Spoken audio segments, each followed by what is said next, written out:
എല്ലാം ഒരു കാലം വരും, അന്ന് എല്ലാ കള്ളിയും ഉറഞ്ഞു തുള്ളും. അന്ന് ഈ പറഞ്ഞതുപോലെ വല്ലാതെ പ്രതിരോധത്തിലാകും. വിസർജിക്കുന്നവർ വിശുദ്ധിയുടെ വാക്കുകൾ പറയാൻ തുടങ്ങും. എല്ലാ തരത്തിലും അഴിഞ്ഞാടിയവർ അച്ചടക്കത്തിൻ്റെ പാഠങ്ങൾ ഉറക്കെ ഉറക്കെ പറയാൻ ശ്രമിക്കും. പക്ഷേ വിലപ്പോവില്ല. അതിൻ്റെ ഭൂതകാലവും വർത്തമാനകാലവും അതിലെ വ്യത്യസ്ത തരം കണക്കുകളും കള്ളക്കണക്കുകളും സ്വയം തിരിഞ്ഞുകുത്തും. പലതിനും മറുപടി പറയാൻ കണ്ണാടിയുടെ മുന്നിൽ നിൽക്കേണ്ടി വരും.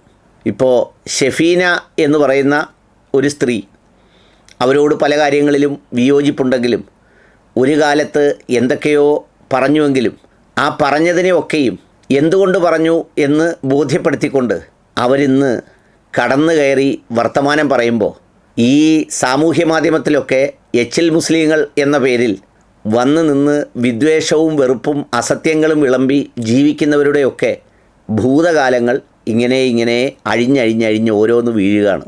ഇങ്ങനെയൊക്കെ പറയാനും ഇത് കൊണ്ടു നടക്കാനും ഇത്തരം കാര്യങ്ങളൊക്കെ ചെയ്യാനും അതിനോടൊപ്പം നിൽക്കുന്നവർക്ക്, സഞ്ചരിച്ചിട്ടുള്ളവർക്ക് മാത്രമേ കഴിയൂ. നമ്മൾ സാധാരണ പറയുമല്ലോ, കൂടെ കിടക്കുന്നവർക്കേ രാപ്പനി അറിയൂ എന്ന് പറയുന്നത് പോലെ കൂടെ ഉണ്ടായിരുന്നവർക്കാണത് എളുപ്പം തപ്പിയെടുക്കാൻ വേഗത്തിൽ കഴിയുക എന്നതാണൊരു സത്യം. ഈ പല കാര്യങ്ങളിലും കൂടെ നിൽക്കുന്നവർ ഇത്തരം കാര്യങ്ങൾ തുറന്നു പറയുമ്പോൾ പിന്നെ യാതൊരു രക്ഷയില്ലാതാവും. ഷെഫീന എന്ന് പറയുന്ന അവർ കഴിഞ്ഞ ദിവസം ഇട്ട ഒരു വീഡിയോയിൽ ജാമിദയുടെ കഥകളിങ്ങനെ വല്ലാണ്ട് പറഞ്ഞ് ഓരോ കാര്യങ്ങളിലേക്ക് കടന്നു കയറി സംസാരിക്കുമ്പോൾ അത്ഭുതപ്പെട്ടു പോയി. ഇത്രയേറെ ആഴത്തിലുള്ള അഴുക്കും ചെളിക്കുണ്ടുമൊക്കെ ഒരാളിൻ്റെ ചിന്താഗതികളെ എങ്ങനെ രൂപപ്പെടുത്തുന്നുവെന്നും അങ്ങനെ കയറി വരുന്ന ഒരാൾക്ക് ഇങ്ങനെയല്ലാതെ എങ്ങനെ പറയാനാകുമെന്നുമുള്ള ആ വൈരുദ്ധ്യത്തിൻ്റെ ഒരകലം കുറഞ്ഞത് ഇത് കേട്ടപ്പോഴും അറിഞ്ഞപ്പോഴുമാണ്. മറ്റേതൊക്കെ നമ്മൾ സാധാരണ വിചാരിക്കുക, എന്തെങ്കിലും തരത്തിലുള്ള ബുദ്ധിമുട്ടുകൾക്കോ പീഡനങ്ങൾക്കോ പ്രയാസങ്ങൾക്കോ ഇരയായ ഒരാളിൻ്റെ ചിലപ്പോൾ വികാരപരമായ ഒരു പ്രതികാരമെന്നുള്ള നിലയിൽ പ്രതികരിക്കുമ്പോൾ അവരവരുടെ നിലവാരമനുസരിച്ച് അത് വഴിതെറ്റിപ്പോവുകയും അറിയാതെ ട്രാക്ക് മാറിപ്പോകുന്നതുമൊക്കെയാണെന്നാണ് വിചാരിച്ചത്. പക്ഷേ അങ്ങനെയല്ല. ഇത് തന്നെയായിരുന്നു ട്രാക്കെന്നും ഇതിന് വലിയ മാറ്റമൊന്നും വന്നിട്ടില്ലെന്നും ഷെഫീന പറഞ്ഞപ്പോഴാണ് മനസ്സിലായത്. എച്ചിൽ മുസ്ലിങ്ങളെന്ന പേരിൽ മുസ്ലിങ്ങിനെ മുഴുവൻ തെറി പറഞ്ഞ് പണ്ട് നമ്മുടെ രാമസിംഹൻ എല്ലാവരുടെയും കാശ് കൊണ്ട് സിനിമ എടുത്തതുപോലെ ഇത്തരം തെറിപറച്ചിലുകളിലൂടെ കിട്ടുന്ന വരുമാനം ഉപജീവനമാർഗമാക്കുമ്പോഴും കൂടെ ജീവിക്കുന്ന മനുഷ്യരും മക്കളുമൊക്കെ ഇപ്പോഴും ആ വിശ്വാസത്തിൻ്റെ പന്ഥാവിലാണ് സഞ്ചരിക്കുന്നതെന്നാണ് ഷെഫീന മനസ്സിലാക്കുന്നത് പറയുന്നതിൽ നിന്ന്. എനിക്കറിയില്ല അതിൻ്റെ വാസ്തവങ്ങൾ.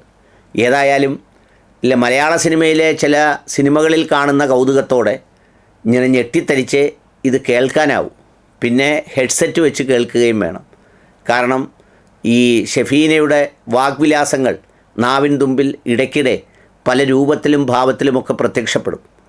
അത് നമുക്ക് വിയോജിപ്പുണ്ടെങ്കിലും അതേ നാണയത്തിൽ പറഞ്ഞുകൊണ്ടിരിക്കുന്നവർക്കാണ് അതേ പദങ്ങൾ വെച്ച് മറുപടി പറയുന്നത് എന്നുള്ളൊരു സ്വാഭാവികത അതിലുണ്ട്. അതുകൊണ്ട് തന്നെ അങ്ങനെ വേണം കേൾക്കാനെങ്കിലും ഇവർക്കൊക്കെ മറുപടി പറയാൻ ഇങ്ങനെയൊക്കെ ഉള്ളവർക്കേ കഴിയൂ എന്നതാണ് സത്യം.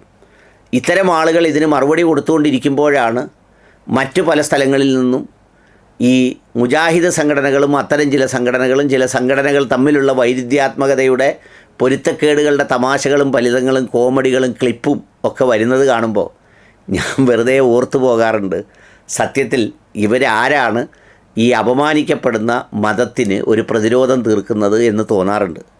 ഏതായാലും ആ വീഡിയോ ക്ലിപ്പ് കമൻറ്റ് ബോക്സിലോ ഡിസ്ക്രിപ്ഷൻ ബോക്സിലോ ഇടും. അത് കാണണം. അതിലുണ്ട് ഒരുപാട് സംഭവങ്ങൾ. പിന്നെ ഇടയ്ക്കിടയ്ക്ക് ഈ ഷെഫീന പറയുന്നത് കേൾക്കുമ്പോൾ ഒന്ന് കണ്ണടയ്ക്കുകയോ അല്ലെങ്കിൽ ഹെഡ്സെറ്റ് ഒന്ന് ഊരിയിടുകയോ ചെയ്താൽ മതി. ബാക്കി ഭാഗങ്ങളൊക്കെ കേൾക്കാൻ കൊള്ളാവുന്നതാണ്. അവർ പറയുന്നത് അവർക്കുള്ള ബോധ്യങ്ങളാണ്. അവരതിൽ പറയുന്നുണ്ട് ഇനി ഇൻ്റർവ്യൂവും അഭിമുഖവും ക്ലിപ്പും ഒക്കെ വിടുമെന്ന് പറയുന്നുണ്ട്. ഏതായാലും അങ്ങനെ ഒരാളെങ്കിലും ഇറങ്ങി പുറപ്പെട്ടത് നന്നായി. കാരണം അല്ലാതെ ഈ പക്ഷത്ത് നിന്ന് ആർക്കും ഒന്നും പറയാൻ കഴിയില്ല. നമ്മൾ സാധാരണ ഈ പറയുന്നത് പോലെ കുറുവാ സംഘത്തെ പോലെ ഈ ശരീരത്തൊക്കെ എണ്ണയും തേച്ച് പറ്റുമെങ്കിൽ മനുഷ്യവിസർജ്യവും തേച്ചുകൊണ്ട് ഇങ്ങോട്ട് ആക്രമിക്കാൻ വരുന്നവർക്ക് മുന്നിൽ ഒഴിഞ്ഞു മാറുകയോ മൂക്ക് പൊത്തി നിൽക്കുകയോ അല്ലാതെ വേറെ മാർഗ്ഗമില്ല.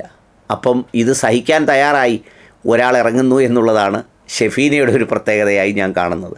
അത്രയേ ഉള്ളൂ.